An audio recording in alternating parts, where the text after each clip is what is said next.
Bonjour et bienvenue pour cette 101e édition de Un jour, un comics, l'émission qui vous présente presque tous les jours, presque toutes les semaines, un comics en VO, un comics disponible sur originalcomics.fr. Alors aujourd'hui c'est un véritable coup de cœur, je vous ai parlé déjà de ce Spider-Man numéro 1 par Bendis et Piketty. Eh bien laissez-moi vous parler aujourd'hui du numéro 2. Alors Brian Michael Bendis et Sarah Piketty, c'est une très belle histoire des comics. Ils ont ensemble créé Miles Morales, ce second Spider-Man on pourrait dire. Enfin il y en a plein des Spider-Man, mais celui-là c'est vraiment le seul, enfin c'est le vrai numéro 2 on va dire, après Peter Parker. Et ils ont déjà fait plein d'épisodes, puisque donc ils ont fait la première série Ultimate Miles Morales Ultimate Spider-Man il y a quelques années. Ils ont fait le crossover là, qui existe en Deluxe américain et qui va sortir en Deluxe français dans quelques mois, dans quelques semaines même. Donc la rencontre entre les deux Spider-Man, Peter Parker et Ultimate Spider-Man. Et maintenant que Marvel, suite à Secret Wars, a décidé de fusionner l'univers Ultimate et l'univers normal, les deux Spider-Man habitent dans le même univers, l'univers normal, l'univers unique Marvel, avec Peter Parker d'un côté et Miles Morales de l'autre. Alors donc les continuités ont fusionné et donc voilà, il est maintenant dans le monde normal des Avengers, etc. Et il est notamment Avengers, puisqu'on le retrouve dans la série All New Avengers. Donc voilà, il est un peu partout, le Miles Morales. Donc voilà, ça c'est le numéro 1 que j'ai mis sous plastic bag et que je vais remettre dans ma collection. Et voilà. Alors, qu'est-ce que je voulais vous dire sur cette série ? Moi, y a un truc que je déteste avec Spider-Man et avec les super-héros de manière générale, c'est quand on en fait un deuxième, un troisième, un quatrième, un cinquième. J'aime bien Hulk, mais j'aime pas Hulk rouge. Je trouve pas l'intérêt d'avoir un Hulk rouge ou d'avoir 18 Hulk, une famille de Hulk avec papa, maman et les enfants. Ça me saoule d'avoir 18 Wolverine, 18 Flash, du Wally West, du Green Lantern. Il y en a 160 des Green Lantern.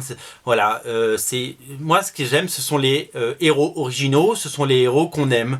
Donc ce que j'aime dans Spider-Man, c'est Peter Parker, voilà, parce que à chaque fois qu'ils ont essayé de le remplacer par Ben Reilly, quand ils ont fait des Spider-Man 2099, eh ben ça avait, c'est comme le Canada Dry quoi, c'est-à-dire que c'est pas vraiment du cidre, c'est du Canada Dry, voilà.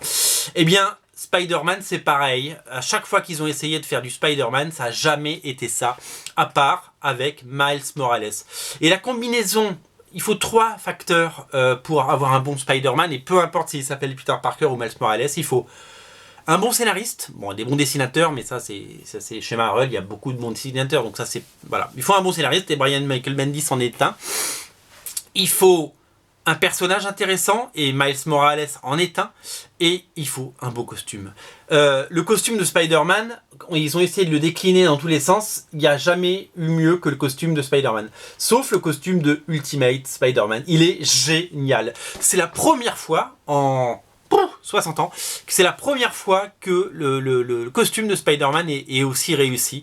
Et voilà. Et donc maintenant on a 2 Spider-Man. Alors d'un côté on a la série Amazing Spider-Man avec Peter Parker, avec les Parker Industries, qui a plein de sous, qui a des moyens et qui combat le mal partout. Donc voilà, ça n'a pas le goût du Spider-Man d'antan et voilà, ça nous manque. Et on a l'autre Spider-Man, Miles Morales, donc ce jeune, puisque c'est un jeune, et qui, je vais vous le montrer, voilà, alors il a grandi, hein, ils l'ont fait grandir, il était plutôt adolescent et là on dirait qu'il a plutôt une petite vingtaine d'années.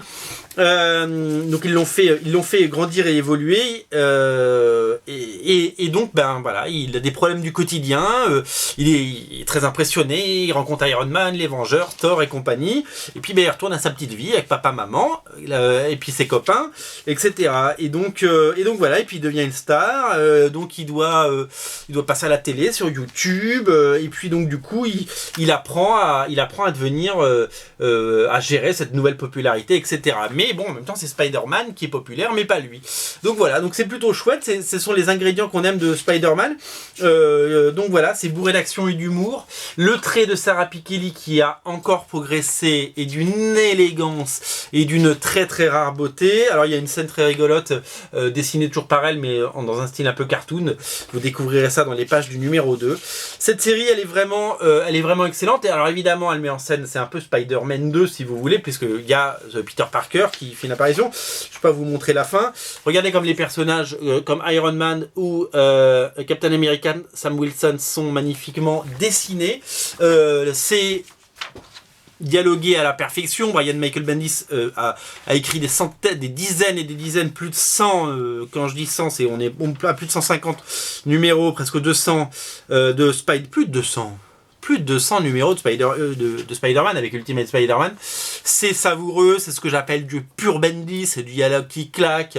Il y a un très très bon débat sur je suis Spider-Man, j'ai pas envie d'être le Black Spider-Man, je suis Spider-Man parce qu'à un moment on voit que son costume est un peu déchiré et c'est filmé et la vidéo se retrouve sur YouTube et donc on voit qu'il a la peau noire et pas blanc. Donc la présentatrice du petit podcast dit oh regardez il est black et lui mais moi je veux pas être Spider-Man black, je veux être Spider-Man normal.